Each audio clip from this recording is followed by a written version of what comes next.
ಆರಾಧ್ಯ ದೈವ. ಸೊ ಅದನ್ನೆಲ್ಲ ಇವಾಗ ನೀವು ಅದನ್ನು ತಿಳ್ಕೊಂಡು ಅದನ್ನು ಆಚರಣೆ ಮಾಡೋದಕ್ಕೆ ನೀವೆಲ್ಲ ಬಂದಿರೋದಕ್ಕೆ ತುಂಬ ಸಂತೋಷ.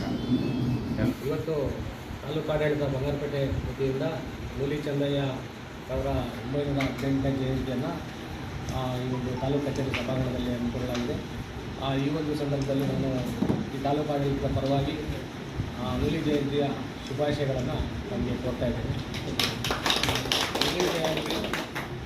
ನೂಲಿ ಚಂದಯ್ಯ ಅವರು 12ನೇ ಶತಮಾನದಲ್ಲಿ ಇದ್ದಂಥವರು, ಬಸವಣ್ಣನ ಕಾಲಘಟ್ಟದಲ್ಲಿ ಇದ್ದಂಥವರು. ಬಸವಣ್ಣ ಏನು ವಚನ ಸಾಹಿತ್ಯಕ್ಕೆ ಕೊಡುಗೆ ಕೊಟ್ಟರು, ಅದೇ ಥರ ನೂಲಿ ಚಂದಯ್ಯ ಅವರು ಸಹ ವಚನ ಸಾಹಿತ್ಯನ ಕಟ್ಟಿ ಬೆಳೆಸುವಲ್ಲಿ ಅವರ ಪಾತ್ರ ಮುಖ್ಯವಾಗಿದ್ದು, ವಿಶೇಷವಾಗಿ ಇವರು ಒಂದು ಅಗಾಧೆ ಯುವ ಈ ಒಂದು ಕಮ್ಯುನಿಟಿಗೆ ಸಮುದಾಯಕ್ಕೆ ಸೇರಿದಂಥವರು. ಅಗಾಧೆ ಮುಖಾಂತರ ಅವರು ಕಾಯಕವೇ ಕೈಲಾಸ ಅಂತ ಏನು ಬಸವಣ್ಣ ಅವರ ಒಂದು ಇತ್ತು, ಅದನ್ನು ಇವರು ಸಹ ತಮ್ಮ ವಚನಗಳಲ್ಲಿ ಸಾಬೀತುಪಡಿಸಿದ್ದಾರೆ. ವಿಶೇಷವಾಗಿ ಅವರ ವಚನಗಳಲ್ಲಿ ಅದು ವಚನ ಸಾಹಿತ್ಯ ಚಳವಳಿ ಅಂದರೆ ಅಲ್ಲಿ ಇದ್ದಂಥ ಬಹುತೇಕ ವಚನಗಳು ಕೆಲವಾರು ಕಾರಣಗಳಿಂದ ನಾಶ ಆಗಿದ್ವು ಅಂತ ನಮಗೆ ಇತಿಹಾಸದ ಪುಟಗಳಿಂದ ನಾವು ಗೊತ್ತಾಗುತ್ತೆ. ಇರೋದರಲ್ಲಿ ಸ್ವಲ್ಪ ಒಂದು 49 ವಚನಗಳ ಒಂದು ನಮಗೆ ಈ ಸದ್ಯಕ್ಕೆ ಸಿಕ್ಕಿದ್ದಾವೆ ಅಂತ ಪುರಾವೆಗಳಿದ್ದಾವೆ. ಆ 49 ವಚನಗಳಲ್ಲಿ ಅವರು ವಿಶೇಷವಾಗಿ ಈ ಮನುಷ್ಯನ ಲೌಕಿಕ ಬದುಕಿನಲ್ಲಿ ಮನುಷ್ಯನನು ಅವನ ಅಜ್ಞಾನ, ಅಂಧಕಾರ, ಅವನ ಆಡಂಬರ, ಈ ಬೂಟಾಟಿಕೆ ಜೀವನ ಇದೆಯಲ್ಲ ಅದನ್ನು ಕಟುವಾಗಿ ಟೀಕಿಸಿದ್ದಾರೆ.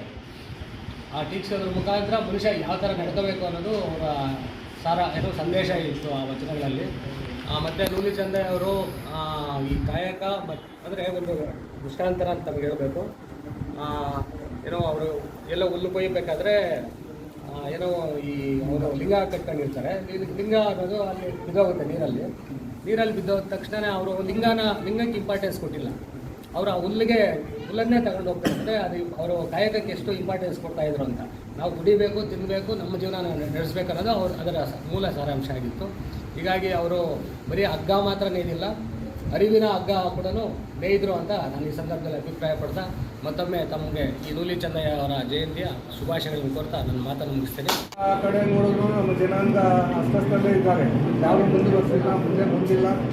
ಇಂಥ ಸಮಯಗಳಲ್ಲಿ ಬಂದು ನಾವು ಗೌರ್ಮೆಂಟಿಗೆ, ನಮ್ಮ ಸರ್ಕಾರಕ್ಕೆ ತಿಳುವಳಿಕೆ ಕೊಟ್ಟು ನಾವು ಎಲ್ಲ ಸೇರಿ ಒಟ್ಟುಗೂಡಿ ಎಲ್ಲರೂ ನಾವು ಈ ಥರ ಗುಂಪಾಗಿ ಬಂದಾಗಲೇ ನಮ್ಗೆ ಗೌರ್ಮೆಂಟಿಗೆ ಗೊತ್ತಾಗೋದು, ಸರ್ಕಾರಕ್ಕೆ ಗೊತ್ತಾಗೋದು. ನಮ್ಮ ಜನಾಂಗದಲ್ಲಿ MLA ಗಳಿಲ್ಲ, ಮಿನಿಸ್ಟ್ರುಗಳಿಲ್ಲ, ಆಫೀಸರ್ಗಳಿಲ್ಲೋ ಬೆರಳಷ್ಟು ಇರೋದು. ಅದಕ್ಕೋಸ್ಕರ ದಯವಿಟ್ಟು ನೀವು ಇಂಥ ಸಮಯ ನಮ್ಮ ನೂಲಿ ಚಂದಯ್ಯನವರು, ಈಗ ನಮ್ಮ ಇವರು RTO ನಮ್ಮ ಶ್ರೀಧರ್ ಅವರು ಹೇಳ್ದಂಗೆ, ಇದು ಇಂಥ ಸಮಯಗಳಲ್ಲಿ ನಾವೆಲ್ಲ ಸೇರ್ತೀವಿ, ಮಾತಾಡ್ತೀವಿ. ದಯವಿಟ್ಟು ಒಟ್ಟಿಗೆ ಎಲ್ಲರೂ ಬಂದು ಎಲ್ಲ ಏನೇ ಕಾರ್ಯಕ್ರಮಗಳಿರಲಿ, ತಾಲೂಕು ಆಫೀಸ್ ಬಂದ್ರಿ ಎಲ್ಲ ಇಲ್ಲಿ ಒಟ್ಟಿಗೆ ಬಂದು ನೀವು ತಹಸೀಲ್ದಾರ್ ಸಾಹೇಬ್ರ ಹತ್ರ, ನಮ್ಮ ವೆಂಕಟೇಶ್ವರ ಹತ್ರ ಬಂದು ಹೇಳಿದ್ರೆ ಎಲ್ಲ ನಿಮ್ಮ ಕೆಲಸಗಳು ಈಸಿಯಾಗಿ ಆಗುತ್ತೆ. ನೀವು ಯಾವಾಗಲೂ ಬಂದು ನಿಮ್ಮ ಕೆಲಸ ಇದ್ದಾಗ ಬಂದು ಮಾಡಿದ್ರೆ ಇಲ್ಲೂ ಅಷ್ಟೇ ನಿಮ್ಗೆ ಅಷ್ಟು ಏನು ರೂಲ್ಸ್ ರೆಗ್ಯುಲೇಷನ್ಗಳು ಗೊತ್ತಾಗಲ್ಲ. ನೀವು ಆವಾಗ ಬರಬೇಕು, ಬಂದು ಇಲ್ಲಿ ವಿಷಯಗಳು ತಿಳ್ಕೋಬೇಕು, ಸಂಘ ಸಂಸ್ಥೆಗಳಲ್ಲಿ ಸೇರಬೇಕಾಗುತ್ತೆ. ನಮ್ಮನ್ನು ಕರೆದಿಲ್ಲ, ನಮ್ಮನ್ನು ಮಾಡಿ ಇಂಟಿಮೇಷನ್ ಇಲ್ಲ, ಇವೆಲ್ಲ ತಿಳ್ಕೊಬಾರ್ದು. ಗೊತ್ತಾಯ್ತಾ? ಬರ್ತಾ ಇರ್ಬೇಕು ನಾವು. ಬಂದು ಈ ಥರ ತಾಲೂಕು ಆಫೀಸ್ ಆಗಲಿ, DC ಆಫೀಸ್ ಆಗಲಿ, ಇಂಥ ಕಡೆ ಎಲ್ಲ ಬಂದರೆ ಎಲ್ಲ ವಿಷಯಗಳು ಗೊತ್ತಾಗ್ತದೆ. ನೀವು ಮಾತಾಡ್ಬೋದು, ನಿಮ್ಗೆ ಏನು ಬೇಕೋ ನೀವು ಸರ್ಕಾರದಿಂದ ಕೇಳಿ ಪಡೀಬೋದು.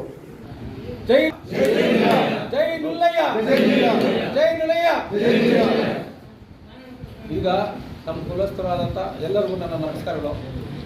918ನೇ ನೂಲಿ ಚಂದಯ್ಯ ಜಯಂತಿ ಮಾಡ್ತಾಯಿದ್ದೀವಿ. ನೀವೆಲ್ಲ ಬಂದಿದ್ದಕ್ಕೆ ನಮಗೆ ತುಂಬ ಸಂತೋಷ.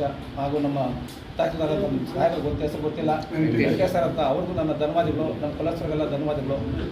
ಇವಾಗ ನಮ್ಮ ಕೆಲಸಗಳು ಏನಾದರೂ ಆಗಬೇಕಂದ್ರೆ ಸಾಹೇಬರು ಒಳ್ಳೆಯಿದ್ದಾರೆ. ನಾನು ಕೇಳಿದ್ದೀನಿ, ನಾನು ಇರೋದು ಹೊಸಕೋಟೆಯಲ್ಲಿ, ಕೇಳ್ಕೊಟ್ಟಿದ್ದೀನಿ, ಸುಮಾರು ಕೆಲಸಗಳಾಗಿದೆ, ಮಾಡಿಕೊಟ್ಟಿದ್ದೆ ಅಂತ ಹೇಳಿದ್ದಾರೆ.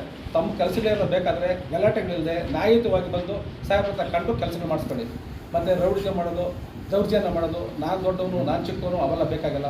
ಏನು ನ್ಯಾಯಯುತವಾಗಿದೆ, ಟೇಸ್ಟ್ ಇದೆ ಅಂಥ ಕಾಲಕ್ಕೆ ಮುಂದೆ ನಮ್ಮ ಹಳ್ಳಿ ಜನರಿದ್ದಾರೆ, ನ್ಯಾಯಯುತವಾಗಿ ಹೋಗೋಣ, ಅವ್ರ ಮುಖಾಂತರ ಹೋಗೋಣ, ಪಂಚಾಯತ್ ಮುಖಾಂತರ ಹೋಗೋಣ, ಸಾಹೇಬ್ರ ಮುಖಾಂತರ ಕೆಲಸ ಮಾಡ್ಕೊಳ್ಳೋಣ. ದಯವಿಟ್ಟು ಯಾರು ಗಲಾಟೆ ಮಾಡ್ಕೊಬೇಡಿ. ನಾನು ಕಿವಿ ಮಾತು ಹೇಳ್ತೀನಿ, ಈ ಗಲಾಟೆಗಳು ಮಾಡಿಕೊಂಡ್ರೆ ಮುಂದೆ ನಮಗೆ ಶಕ್ತಿ ಇಲ್ಲ. ಏನೋ ಕೋರ್ಟು ಕಚೇರಿ ಮೆಟ್ಲತ್ತವಷ್ಟು ಶಕ್ತಿ ಇಲ್ಲ. ನಮ್ಮ ರಮೇಶ್ ಅಂತೇಳಿ ಸುಮಾರು ಗೊಂದಲ ಇದೆ. ತಮ್ಮ ಇವಾಗ ನಮ್ಮ ಹಿರಿಯರು ಇದ್ರ ಪಾಪ ಇದು ಇದಾಗಿಲ್ಲ, ಅವ್ರ ಕೈಲಾಗಿಲ್ಲ. ಹೊಸದಾಗಿ ಸಂಘ ಕಟ್ಟಬೇಕಾಗಿದೆ. ಎಲ್ಲ ಹಳ್ಳಿಯಿಂದ ಒಂದೊಂದು ಒಬ್ಬೊಬ್ಬರು 17 ಹಳ್ಳಿ ಇದೆ. 17 ಹಳ್ಳಿಯಿಂದಲೂ ನೆಕ್ಸ್ಟ್ 2ನೇ ತಾರೀಕು ಇಲ್ಲಿ ಮೀಟಿಂಗ್ ಸೇರ್ತಾಯಿತ್ತು ರಾಮದರ್ಶನದಲ್ಲಿ. ದಯವಿಟ್ಟು ಎಲ್ಲರೂ ಬರಬೇಕು. ಒಬ್ಬರು ಇಬ್ಬರು ಮಾಡೋ ಕೆಲಸ ಅಲ್ಲ. ಇದು ಸಂಘ ಕಟ್ಟೋಕ್ಕಾಗೋದಿಲ್ಲ. ಈಗಾಗಲೇ ಸರ್ಕಾರದಿಂದ ಜಮೀನು ಮುಗ್ದಾಗಿದೆ. ಅಲ್ಲೊಂದು ಭವನ ಮಾಡಬೇಕು. ಎಲ್ಲ ಹಳ್ಳಿಯವ್ರಿಗೆ ಅಂತ ಏನು ಹೇಳ್ತೀವಿ ಅಂದರೆ 1ನೇ ತಾರೀಕು ಪ್ರತಿ ತಿಂಗಳು ಸೇರೋಣ. ಸೇರಿ ಈ ಕಾರ್ಯಕ್ರಮ ನಮ್ಮ ಸಂಘ ಒಂದು ಡೆವಲಪ್ ಮಾಡೋಣ. ಇದಕ್ಕಾಗಿ ಕೇಳ್ಬರ್ತಾರೆ